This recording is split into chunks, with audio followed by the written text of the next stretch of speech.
আসসালামু আলাইকুম, আমার নাম শেলি। আমি চট্টগ্রাম থেকে আসছি আমার জীবনের গল্পগুলো বলার জন্য। আর আমার ছোটবেলা থেকে অনেক কষ্ট, আমার মা নাই বাপ নাই, আমি এতিম অসহায়। আর আমরা 3 বোন, ঠিক আছে। একটা বোন ইন্ডিয়া থাকে, আর একটা কুমিল্লা থাকে, আমি চট্টগ্রাম থাকি।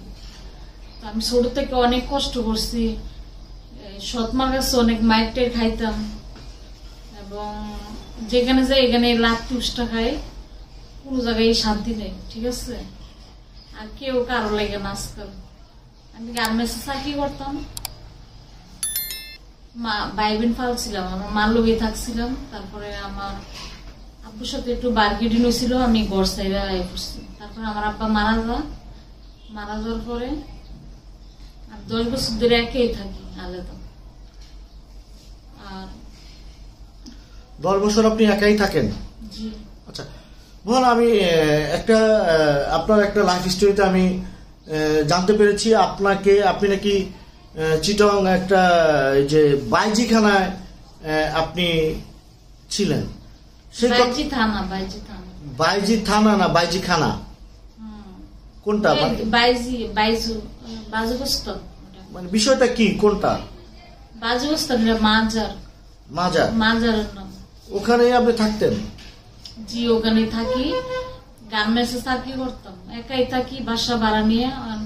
অনেক অসহায়, অনেক কষ্ট করে এখানে আসছি, ঠিক আছে। অনেক অসহায়, অনেক কষ্ট করে আসছেন? কষ্ট থেকে আসছি, কষ্ট না হইলে তো এখানে আসতাম না।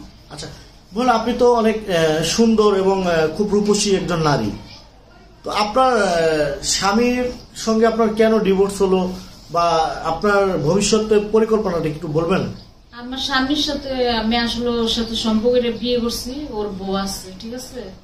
এটা আমি জানতাম না, বউ আছে। তারপরে ওই বউ নিয়ে থাকে, আমার কোনো খাওয়াইছেও না, আমার সাথে কোনো ইয়েও নাই, টাকা পয়সাও দিত না, ঠিক আছে।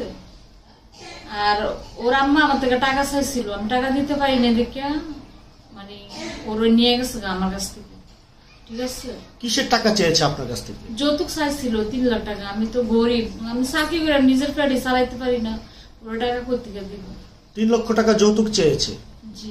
এটা কি আপনি তো সম্পর্ক করে তার সঙ্গে বিয়ে করেছেন? বিয়ে করছি, কিন্তু এটা ওর মা চাইছে। এটা ওর মা চেয়েছে? জি। তো ওর মা আপনার কাছ থেকে সেই টাকাটা চেয়েছে কেন? চাইছে মানে 3 লাখ, ওর ছেলে আমাকে বিয়ে করছে, ওর ওয়াইফ আছে, ও তো টাকা দিচ্ছে, আমি তো দিতে পারিনি, এই কারণে। আচ্ছা, তো সেই জন্য আপনি দিতে পারেন না, সেজন্য কি আপনাদের ডিভোর্স, নাকি অন্য কোনো কারণ? এই কারণে ডিভোর্স হয়ে গেছে, আমি ডিভোর্স দিয়ে দিছি। ডিভোর্স দিয়ে আপনি নিজে দিয়েছেন? দিয়ে দিছি। আচ্ছা, তো ডিভোর্স একা থাকা ভালো, এসব লুবি টুবি আর এই অহংকারী মানুষের থেকে দূরে থাকা, একা থাকা ভালো। স্বামীর সংসার কতদিন করেছেন আপনি? আমি 1 বছর সংসার করছি। মানে স্বামীর সঙ্গে 1 বছর আপনার সংসার? জি। তো 1 বছরের মাথায় আপনাদের কোনো বাচ্চা কাচ্চা হয়েছে? না, বাচ্চা হয়নি। বাচ্চা কি আপনি নেননি, না আপনার স্বামী অক্ষম ছিল? আমি নেই। আপনি নেননি? না, আমি নেইনি। না, অনেক বিষয়ে ছেলেরা অনেক সময় জটিলতার কারণে সন্তান হয় না, বা অনেক মেয়েদের জটিলতার কারণে সন্তান হয় না। না, এই ধরনের কোনো কিছু নাই। ওই ধরনের কোনো প্রবলেম আপনারও ছিল না? না। আপনার স্বামীরও ছিল না? না। তো আপনি সন্তান নিলেন না কেন? আমি নেইনি, ইচ্ছে করে নেই। মানে তার সংসার করার ইচ্ছা ছিল না, সেজন্য আপনি সন্তান নেননি? জি। মূলত কারণ এইটাই? ওর বউ আছে, ও আমাকে টাকা পয়সা দিত না, আমার খবর নিত না, তাহলে ও এখানে থাকি আমার বাচ্চা নেওয়ার কোনো দরকার নেই, ঠিক আছে। আমার একটা লাইফ আছে, তাই না? সেজন্য আর বাচ্চা নেননি আপনি? জি। আচ্ছা, তো এখন আপনি স্বামী ছাড়া কত বছর আছেন? আমি স্বামী ছাড়া 10 বছর। 10 বছর? জি। প্রিয় দর্শক, স্বামী ছাড়া একটি নারী 10 বছর কিভাবে থাকে, আসলে আপনারা ওই প্রশ্নটা করতে পারেন। আমি ওই প্রশ্নটা করব, আমাদের সঙ্গে থাকুন। এই প্রশ্নটা জানতে হলে পুরো ভিডিওটা দেখতে হবে। দর্শক, সে পর্যন্ত আমাদের সঙ্গে থাকুন, ধীরে ধীরে আসলে আপনারা সেই তথ্যগুলো জানতে পারবেন। আর প্রশ্ন করবেন না?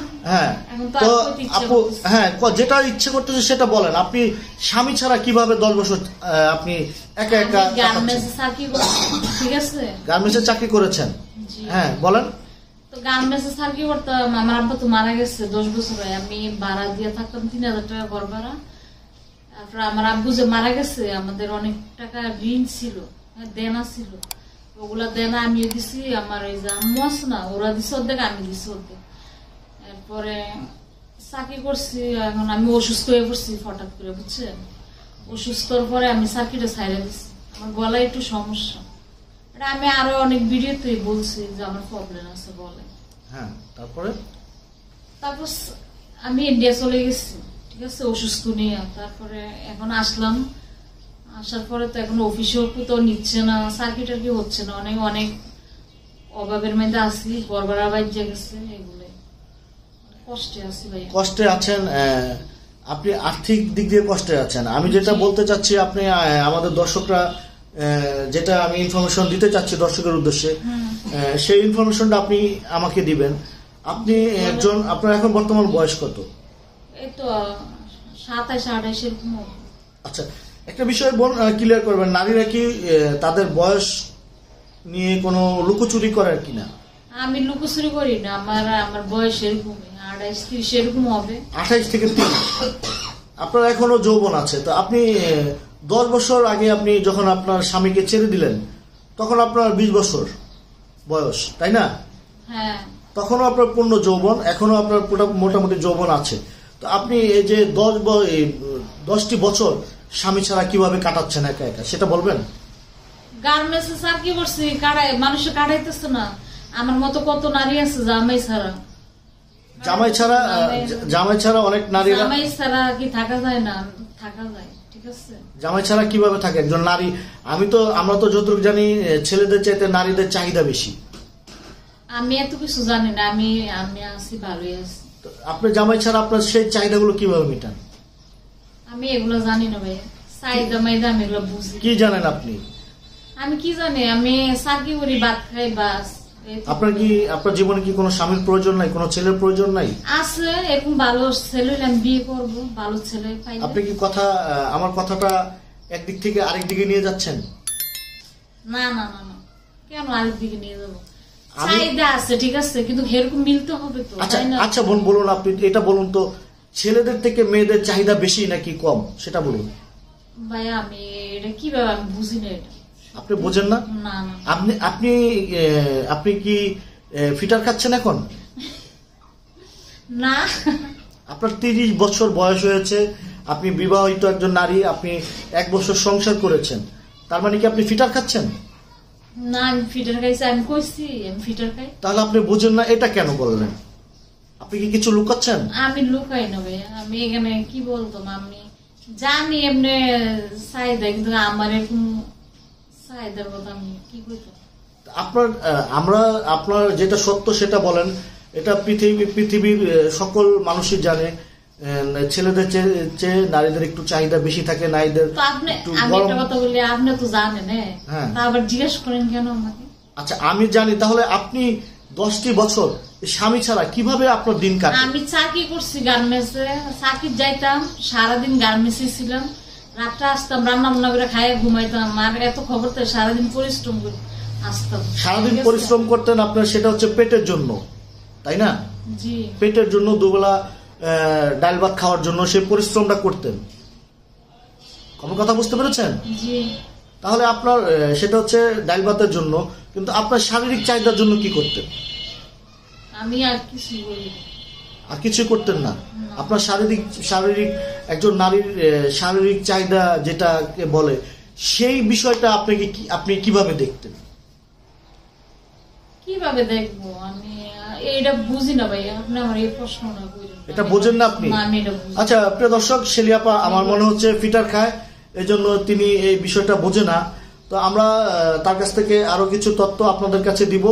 দর্শক, আমাদের সঙ্গে থেকে শেলিয়াপার পার্ট টু পার্ট ভিডিওগুলো আপনারা দেখতে থাকুন, আর পুরো ইনফরমেশন আপনারা পেয়ে যাবেন, এবং ধৈর্য সহকারে ভিডিওটি দেখুন এবং টানবেন না ভিডিওটি। আর শেলিয়াপার কোনো সাহায্য এবং সহযোগিতার প্রয়োজন আছে কিনা ভিডিওর মাধ্যমে আমরা সেটাও তুলে ধরার চেষ্টা করব। তো বোন, আপনি যে আজকে যে আমাদের ক্যামেরার সামনে আসছেন আপনার জীবনের গল্পটা শেয়ার করার জন্য, চিটং থেকে ঢাকা, তো তো আপনার কি কোনো মতলব নিয়েই তো আপনি আসছেন, জি। আপনার সেই মতলবটা কি বলবেন? মতলবটা আমি ওখান থেকে এখানে এত কষ্ট করে আমার জীবনের গল্পগুলো বলার কোনো দরকারই ছিল না, তাই না? হ্যাঁ। ওই জন্য আসে দেখি আমি এখানে আসছি। আমার ঘর ভাড়া বাজিয়ে গেছে, আমার চাকরি নাই, কোনো কিছু নাই, অনেক কষ্টে আছি। বুঝলি তো, স্বামী নাই, মা বাপ নাই, দুনিয়াতে আমি একা অসহায় এতিম। তো আমার জন্য কেউ নাই। আমি এই কারণে আমি তো ইউটিউব দেখি, অনেকে সহযোগিতা করে ভাইয়া তারা, ঠিক আছে, অসহায়, এই কারণে আমি এখানে আসছি। তো আপনি কি সহযোগিতার আশায় আসছেন? জি। আর তার সাথে আমি যদি একটা ভালো ছেলে পাই, বিয়ে করবো। ভালো ছেলে বিয়ের গল্পটা আমরা পরের পর্বতে তুলে ধরার চেষ্টা করব। সে পর্যন্ত আমাদের সঙ্গে থাকুন। তো আপনি কি আপনার এই কোনো যোগাযোগ নাম্বার দিতে চাচ্ছেন ভিডিওতে? জি, নাম্বার আমি নাম্বার দিয়ে দেব, পরে দিয়ে দিবেন। আমি মুখস্থ নেই।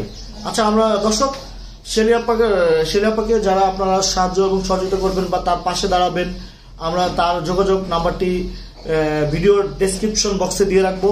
সেখান থেকে নাম্বারটি সংগ্রহ করে তাকে কল দিবেন এবং বিয়ে শাদী এবং তাকে সাহায্য সহযোগিতা যাই করেন না কেন, আগে যাচাই বাছাই করে সাহায্য সহযোগিতা করবেন।